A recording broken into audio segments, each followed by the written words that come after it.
বিজয় দিবস উপলক্ষে কুষ্টিয়ার কুমারখালীতে আশা এনজিওর ফ্রি মেডিকেল ক্যাম্প অনুষ্ঠিত হয়েছে। মঙ্গলবার সকালে আশা এনজিওর আয়োজনে বাগুলাট ইউনিয়নের মধুপুর আশা এনজিও অফিসে এই কর্মসূচি অনুষ্ঠিত হয়। ফ্রি মেডিকেল ক্যাম্পে আশা এনজিওর মধুপুর ব্রাঞ্চ ম্যানেজার বিপ্লব উদ্দিনের সভাপতিত্বে প্রধান অতিথি হিসেবে উপস্থিত ছিলেন রিজিওনাল ম্যানেজার রিফাজুল হক রেফাজ। অন্যান্যদের মধ্যে সহকারী ম্যানেজার রায়হানুল হক, ইউপি সদস্য আবু সারেক, সমাজকর্মী মিজানুর রহমান, আরজু হোসেন সহ অনেকে উপস্থিত ছিলেন।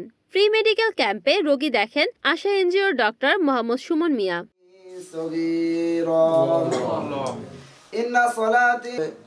সেই উদ্দেশ্যে আমরা আজকে উদ্বোধন করা হলো মাওলা। রিপোর্ট করেছেন কুষ্টিয়া প্রতিনিধি নাজমুল হাসান, NN টিভি।